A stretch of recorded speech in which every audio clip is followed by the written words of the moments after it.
All right, so me and Kendrick just came into the house and we wanted to record this to have a conversation with everyone. It was one of those moments. We were listening to the All In podcast, which Kendrick says he will highly recommend. I have not listened to it a lot. I guess we'll probably talk about it later. But the conversation came up about the updates with Google Bard versus ChatGPT.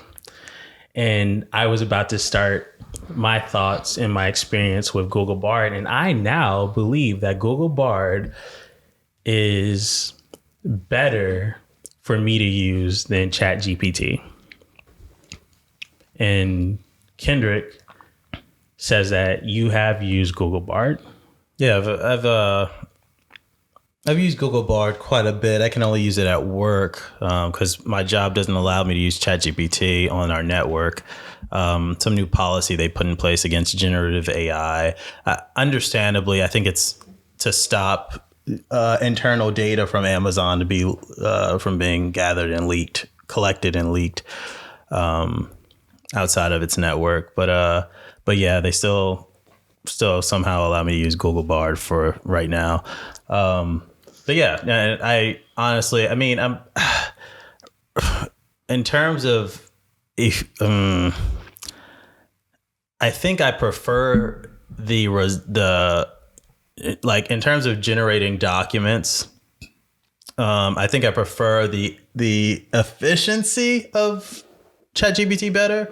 Efficiency? Like so I did a little test and I forgot what the topic was, but I asked both Google Bard and I gave both Google Bard and ChatGPT the exact same prompt for it to develop a certain type of document for me. And of course, when you use Google Bard, it gives you 3 different results. Yes, it does. And so ChatGPT, the results it gave me were just so, I want to say it's like ChatGPT understood what I was trying to ask it a bit better.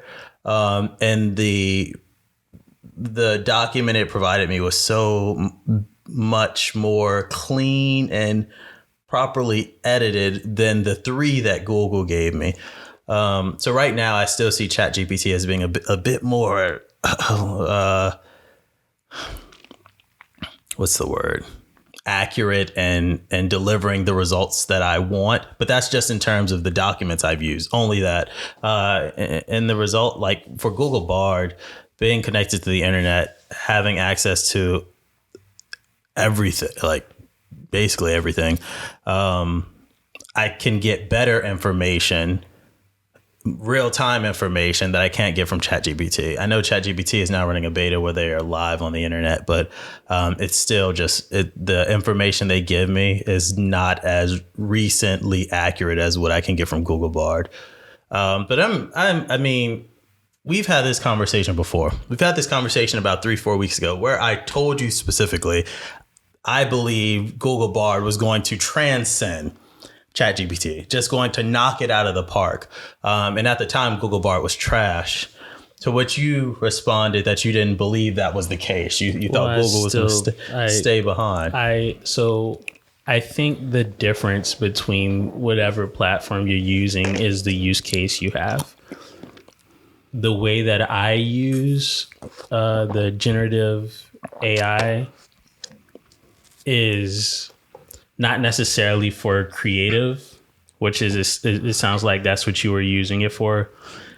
When Google, as a search engine, as something to give me information that I feel like is more accurate, that's where Google wins for me. And then to be able to have conversations to elaborate more on the information that I'm searching for, that's where Bard wins. If I wanted to write a paper or do something creative, if I needed help with my programming, I'd probably go to ChatGPT. Or if I needed help with my programming, I'd probably use both as a tutor. But I think it just depends what the use case is for it. Yeah, I agree. But even with that being said, I mean, we talk about the use cases and what can generate better results for us. I do think as we go forward, because of the large amount of data and platforms that Google already has under its belt, under its toolkit that it can run algorithms on right now, I do think it'll skyrocket over ChatGPT. It'll skyrocket over Microsoft and Bing. Like right now, Microsoft Bing is probably currently winning. When Microsoft releases this Copilot, for its suite of productivity apps, which is Excel, Word, and things like that, that is going to change the game in terms of productivity. I'm so excited for that. It does. But so to that point, though, so let's talk about my Google Bard experience for a second. Okay. Because I want for people to understand how to think about using these systems. So just recently I was on Google Bard and I was asking Google Bard, when is Microsoft 365 Copilot coming out, which is the integration of ChatGPT into Microsoft Word, Microsoft PowerPoint, and Microsoft Excel. And it said that it's not going to be released yet, and it gave me some milestones that Microsoft has released, like when it announced it and some other stuff. And then it said that Google Bard said that I can notify you anytime any new information comes out. And I was like, wow, really? So I asked it how I was going to do that. It asked me for my email. I gave it my email and I gave it permissions to notify me. And that in itself is fucking amazing. Now, when it comes, and that's search, like that's communicating and having a more effective searching experience. When you go to ChatGPT, and you're doing what you're doing for the creative stuff, Google Bard is not as good with writing a paper, is not as good with coming up with creative prompting and things of that nature. So ChatGPT wins as a much better, probably natural language model than Google Bard in being creative. When you talk about Microsoft 360 into their Word, Office, PowerPoint, and Excel products. Copilot, yeah. It all depends on what exactly you're trying to get out of these tools. You're going to be 100% more productive with the Microsoft suite when you're at work. You're going to be much more productive being a creative or writing blogs or getting edits done with ChatGPT, either if you're a copywriter at work or if you're doing something at home as a hobby.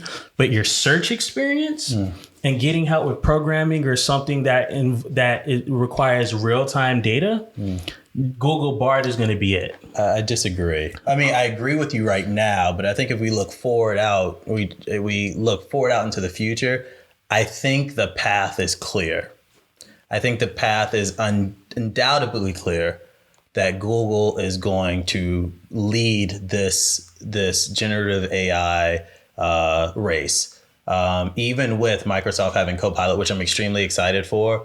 Well, you have to be more specific because I disagree 100%. Be more specific when you say lead the AI race. Well, generative AI and not, okay, yeah, you're right. I mean, if we are putting Microsoft head to head against Google, not ChatGPT, but if Microsoft. We are taking Microsoft and the AI platforms that it is building head to head against Google, I think Google transcends. Now, there's different reasons why. One, you can put the suites against each other. You can because obviously Google is going to come out with its own Copilot. It might not call it that, but it'll come out with its own Copilot from Sheets, Docs, PowerPoint. It already slides. Yeah, it already slides, etc. So you have Microsoft, which, correct me if I'm wrong, would be using a little bit of Dolly maybe to help generate some of the images and things like that.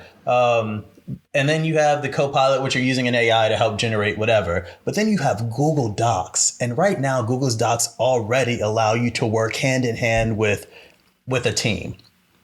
Your ignorance comes from your lack of experience with the Microsoft product suite. So I'm not... I understand what you're saying, because I do know that you can do the exact same thing on Microsoft. Yes. But I guess where I'm coming from is the data that Google can pull from these documents as you work with a team, as two people are coming together and using the AI. Like everything you do online with a Google platform is running through an algorithm. And you're right, there may be some ignorance here because I don't know if Microsoft would be training its I don't know if Microsoft would be training its Copilot on every single piece of content that comes out of the suite. Yeah. And so if that is the case, maybe they have a chance. But I still disagree because didn't Google just say, I mean, to some degree, I still disagree because Google's partners also create a huge disadvantage. Google has partnered with Adobe. That doesn't mean anything when we talk about who's going to win this AI race. The reason why I disagree with you is because if you want to go suite for suite in terms of like product offering, doc sheets and slides with Google and Word, Excel, PowerPoint for Windows, it's because Google Suite is more lightweight so that it can be more easily used across Google Chrome online. And then you have Microsoft that has been investing and putting in time into tools into these different products that Google just does not have. Understand. So yeah, they can implement their Google Bard or it's called PaLM 2, which is the model that they're using. They can implement that into their Google Suite. But if the products don't have the capability that Microsoft products have without the AI, they're not going to win that. The ability that you can do more in terms of presentation in PowerPoint than you can do in Slide, the fact that you can do more in Microsoft Excel than you can do in Google Sheets, the fact that you can have more customization to create documents in Microsoft Word than you have in Google Docs, and then you put AI on top of that, that AI isn't going to solve for what's lacking in Google's suite of products. So I disagree with you there when you talk about them leading the AI race in terms of that. Okay, continue your point. When you talk about just creative for creative, again, I don't think there's a winner there. I think it's use case. I think if you are looking to do research and do research on a topic or search for something online, Bard is it. And Google is actually positioning itself to be a leader when it comes to a user looking to use its generative AI models for research. You look at Google Bard, you look at Project Tailwind, which they announced earlier today, which allows you to take all the documentation that you have in your Google Drive for a particular topic, feed it to a private AI model that you have access to, and then that AI model becomes a repository of information for you so you can have it as a study guide or whatever specifically on the information that you fed this AI model. So that itself is brilliant if you're a university student or if you're working in a certain a specific expertise at your job. And then you have ChatGPT. That's not there yet unless there's ChatGPT or Microsoft Copilot. I'm talking about ChatGPT. Okay. Because ChatGPT doesn't have products. ChatGPT takes advantage of other people creating a plugin ecosystem for it. So unless someone comes out with a specific plugin, ChatGPT by itself is just very, very good at creative. It's very good. Very good. It may not be accurate 100% of the time, but it's very, very good at creative. It's very good at copywriting. It's very good with helping give you ideas, brainstorming with you, etc. So I really just depend. I don't see a clear leader yet. I just see use cases.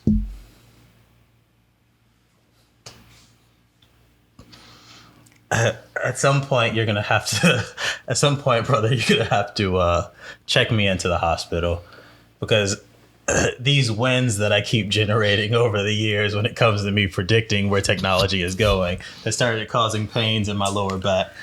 I don't understand. Now, when you talk about what you just said and you talk about Microsoft's powerful suite that it already has, and putting an AI on top of that, do you think, answer the question truthfully, do you think Microsoft's AI, which they're pulling from OpenAI, do you think that AI is as powerful?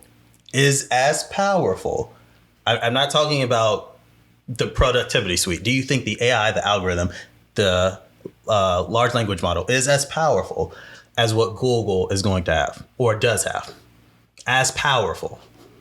Define powerful. What are we talking about? What are the parameters of powerful? Do you think it has as large of, I mean, this is what it comes down to for me. So do you think it has as large of a training data set to learn from? I don't know. Okay, that's fair. I don't either. I know that OpenAI said that they use an extremely large model, but no one knows what Google has under that. I mean, man just got fired. My boy just got fired a couple of months ago for saying that it's alive, it has consciousness. And then the godfather of AI just left saying what we've created is just it's too powerful. But I asked you that question to make a comparison, because you said the productivity suite is very powerful compared to Google's productivity suite, which is not powerful. Yeah. And I wanted to offset, because if Google has a more powerful AI, a larger data set to train its algorithm on, because it has all this content, let's look at what Google has done with their Pixel phone. Google does not have the most powerful camera on the market, but Google has the best software algorithm to match with its camera, which puts its camera up at a level that without that software boost, it would not have. If you take the software away from Google's Pixel camera, it should not be matching the iPhone or Samsung.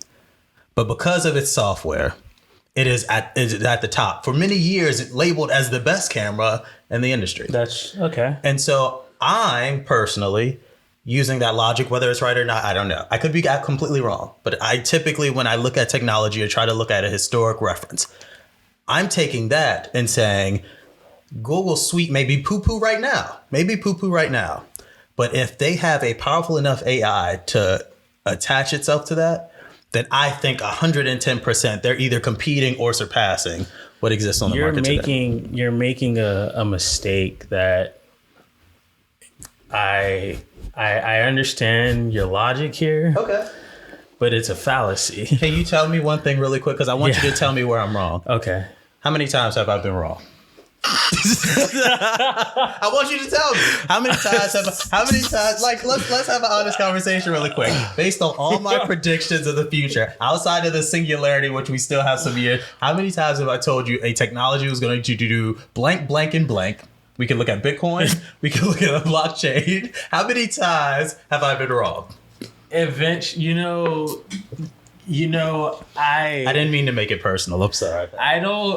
I can't say you've been wrong yet. Okay. But also we have to understand that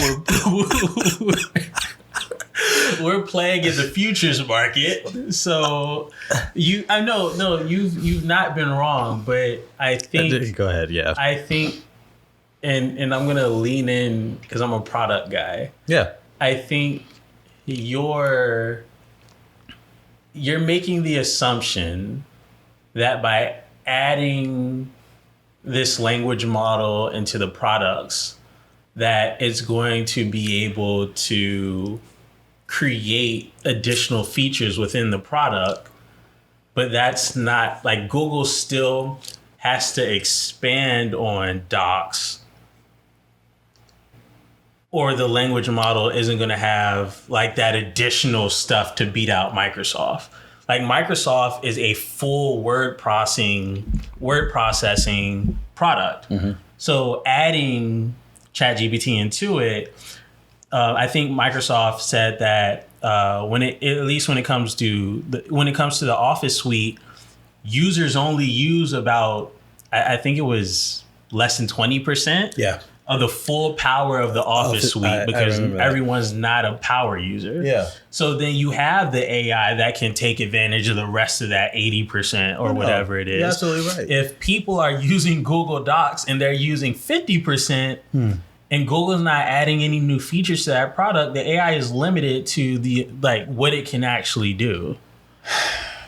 I think that's the problem you're making. You're thinking that the AI is going to enhance the features of the product, and it's not. Google still has to do that. But if Google's focus is just on creating a lightweight word processor or a lightweight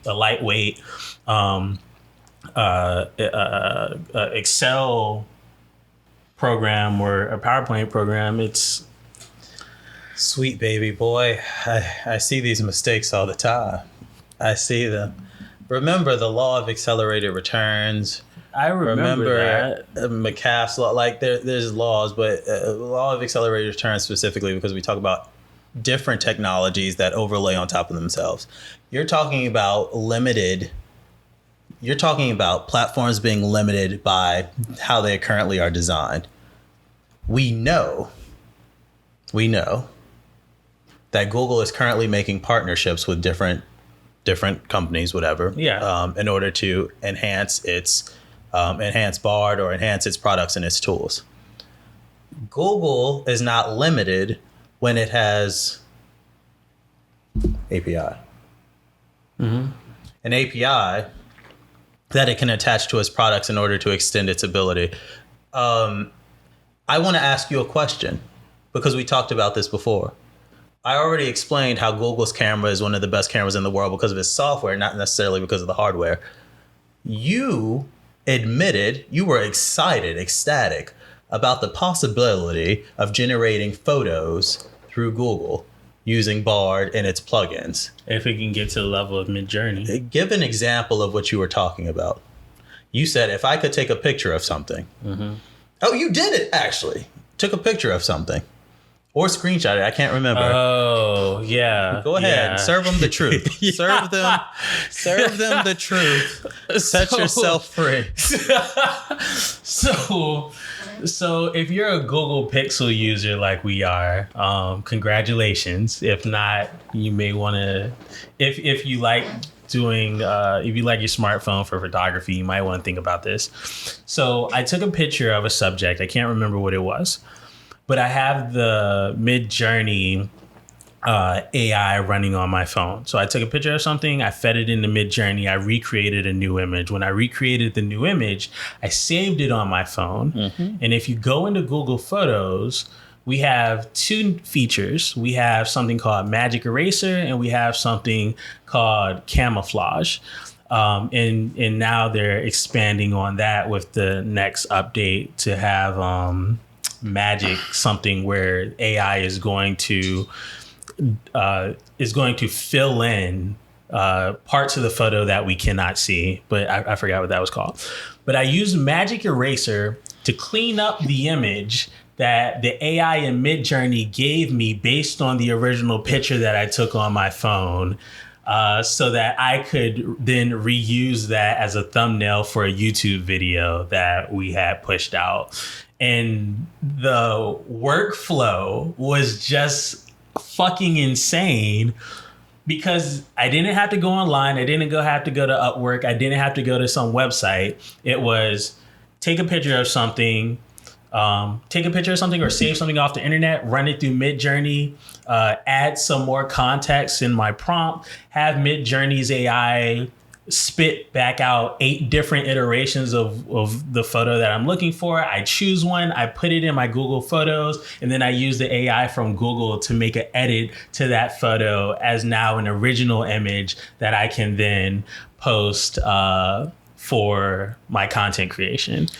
And that was not even a plugin used by Google. No, you were just pulling something in. But the tools that Google used, its software was so nice that it could allow you to do that. Now I'm talking about, we have seen a banner of the partnerships that Google is making. We had this conversation about, we get the Google Pixel 8 Pro and they put Bard, Jesus, they put Bard on that phone to run that phone, maybe in messages. Maybe Bard just runs in the messages where you can have a conversation. Yes.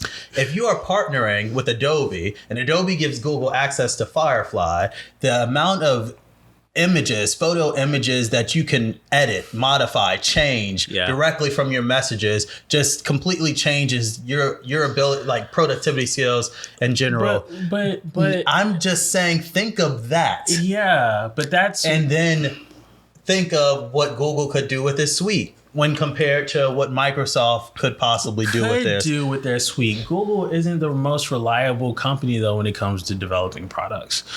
So there's a lot of what it could do, but if you could do something, you should do something, but you won't. As Jim Rohn once said, it will always lead to disaster.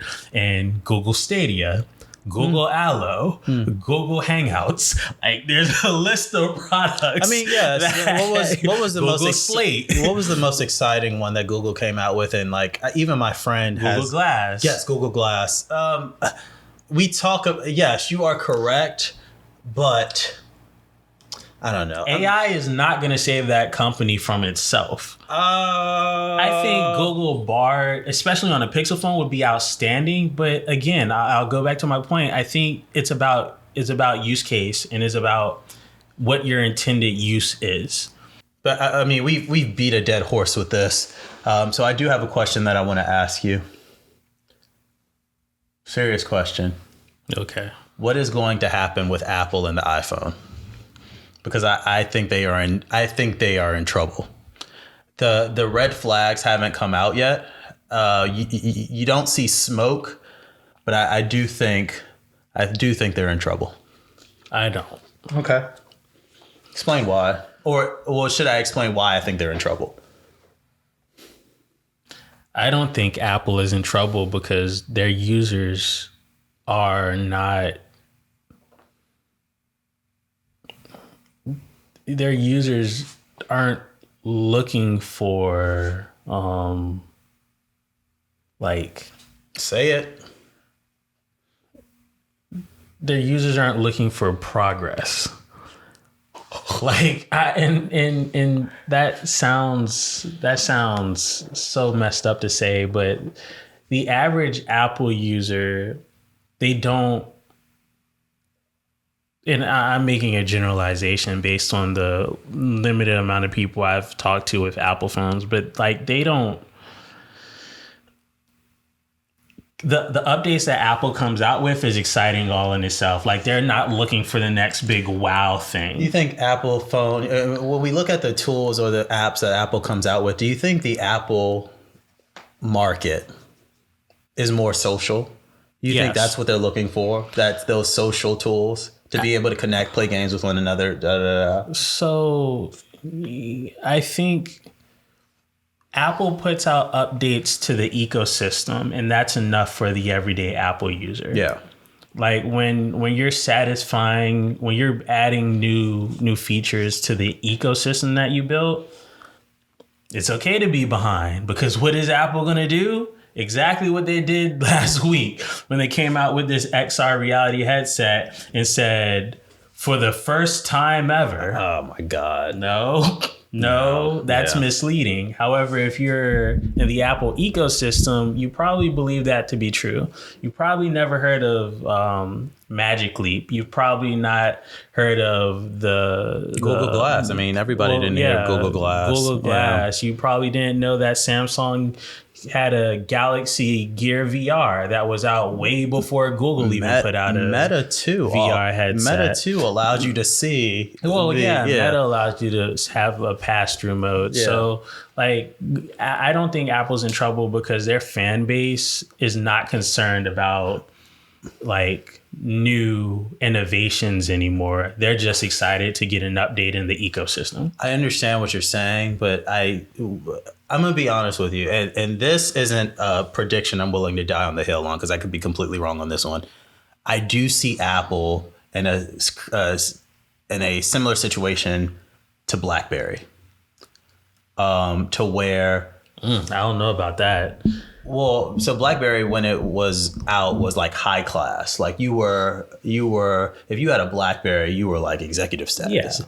I think and Apple is very, very high class in America. In America, yeah. They're very high class in America. They only have majority of the population in America has an iPhone. The majority of the population in the world have an Android. Yeah, but it's America, and then what is it? It's either Japan or Korea. Also, is like I don't know. I think it's Japan, Korea, because they have Samsung. Yeah, so I think it's Japan, maybe Japan. But my thing is like where we're going. Microsoft is releasing a Copilot OS. Yeah. A OS system with the large language model, and then you have AKA Jarvis. I mean, that's essentially what it is. Microsoft is creating Jarvis. Like it is Jarvis version 1. Yeah. And it's just going to get better from there. Like, but anyway, I'm not going to go on around with that. But then you have Google, which is going to also build its own OS with its large language model, or what is it called? I forgot. Chromebook? Not Chrome Chromebook. OS? No, you have Bard, but you also have the Google Assistant? No, the new platform that came out that can allow you to code. It's going to do like... Oh, Microsoft? No, for Google. They allow you to code. You have Bard, and then you have... it starts with a P, I think. I'm not familiar. Like it's the competition to GitHub's Copilot. It starts with a P. It's not Tailwind. It starts with a P. Anyway, I can't think of it. But anyway, they're going to create their own OS, which will probably go into their phones, probably go into their tablets and their laptops, large language model that allows you to be more productive. And so then you might see a switch in the industry where your phone is smarter than... We have smartphones, but your phone is we talked about this before in an earlier video. Your partner, it is able to communicate back. It's able to take instruction and make you 10x your phone. You'll be more productive or able to use your phone in ways that you never even knew you could unlock. The average user never knew they could unlock today. And so when you have Apple, who's behind currently, and developing some type of powerful software algorithm, you're going to see these users be like, hey, if I can have these experiences on these phones with Apple, I'm still waiting. People aren't going to do that. History does not say that is correct. History does not. Apple is a different type of beast. They're like the Nike shoe. Like it's about brand, it's status. It's not about convenience or the best, most updated technology. What did you just say? You said it's like the Nike shoe. Who? Hello, I'm New Balance. Hello, I'm Adidas. Like it's yes, Nike is prestige, but there are other players in the market. Yeah. That come out and create something, does something that, yes, Nike is still relevant. It's still one of the most powerful clothing brands in the world, 110%. But I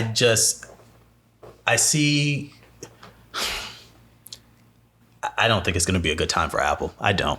I disagree. In the next 12 months, I see red flags. Nope. I see smoke. Nope. Why do you disagree? Nope.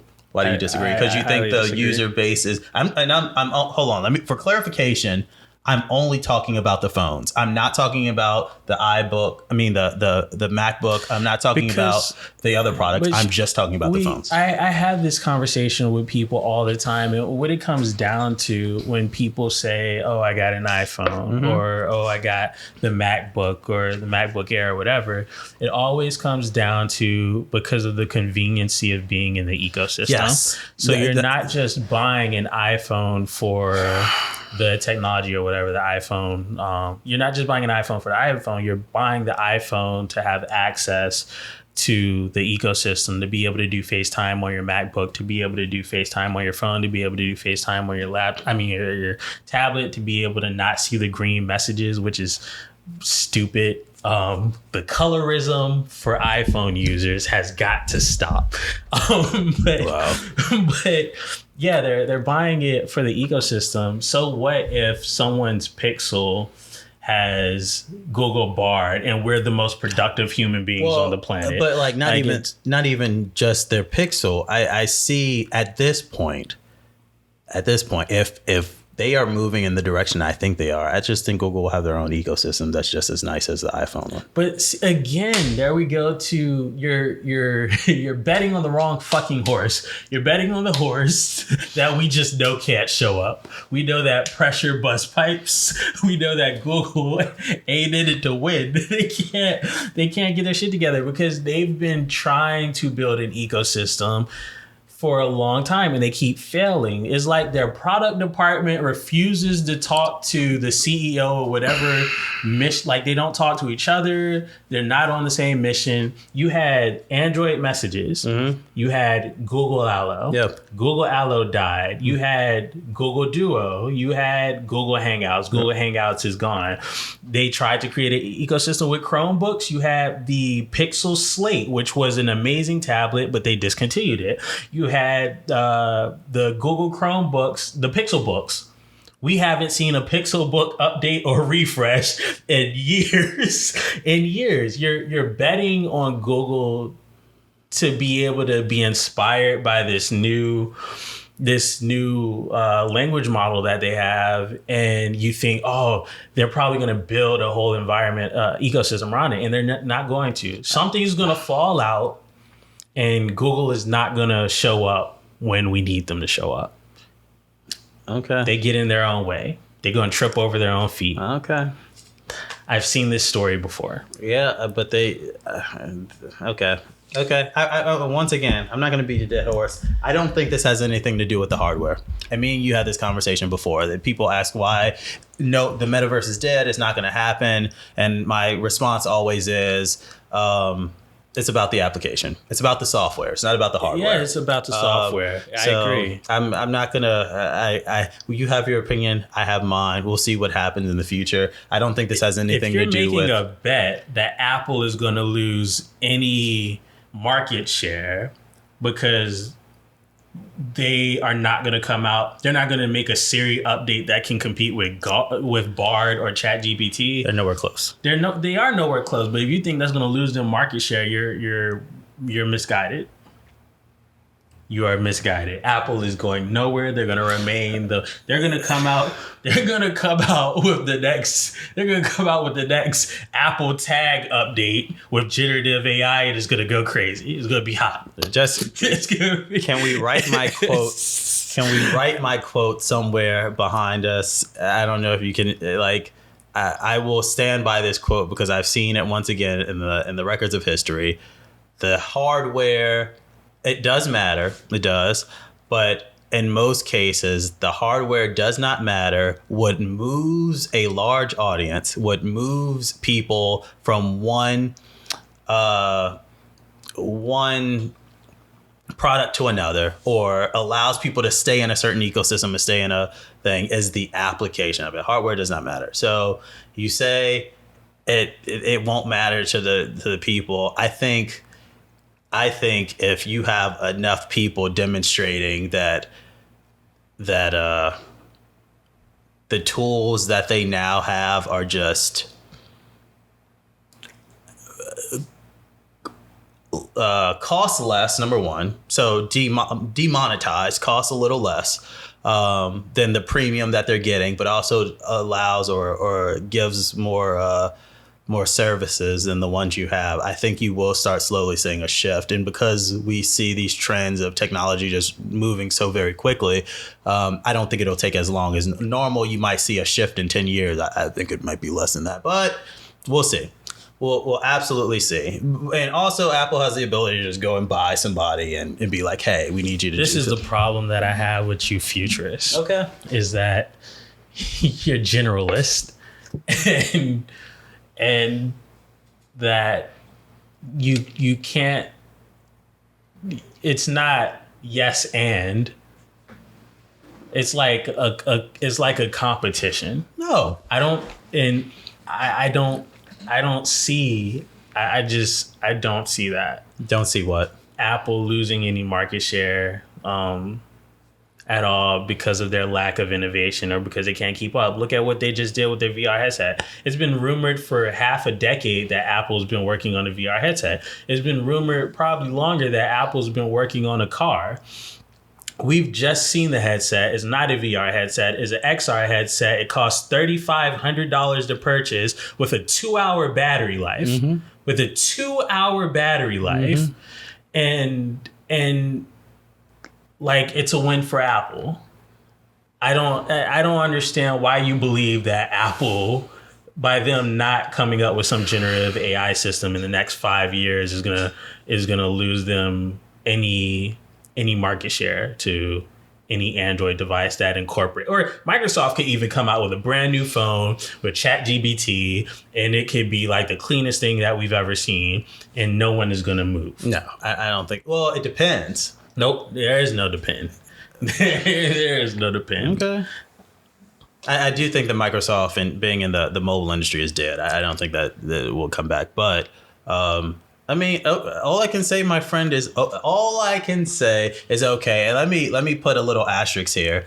I'm not saying Apple is going to lose market share to Google. I'm saying Apple is going to lose market share to the technology. That's who Apple is going to lose the market share to the technology. If they do not get on board with the technology, then somebody, whether it's Google, whether it's someone else, is going to create such a destructive product. We'll see. Apple is basically the Kodak camera. We'll see. Nope. Okay. Nope. Okay, Nope. hold on. Nope. iPhone, not Apple.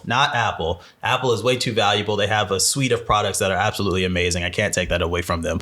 But what I see coming down the line for mobile platforms, yeah. Anyway, that's my take. Okay, well, we'll just leave it at that. We have definitely different ideas of what the future may hold for generative AI platforms, as well as what the mobile industry will look like when they incorporate these generative AI platforms. But yeah, that it's fine. We'll see how this all plays out. But until next time, Sapiens, thank you for checking out the Nerks podcast. If you haven't seen yet, we're actually labeling this podcast Future Conversations with the Nerks. And we are now on YouTube Music. So if you have YouTube Music, you can subscribe to our podcast there. And as we keep putting out more stuff, then we'll expand to Spotify and other places maybe later. But we're just having so much fun doing this on YouTube right now. So till next time, Sapiens. See you guys later. Yes. Bye.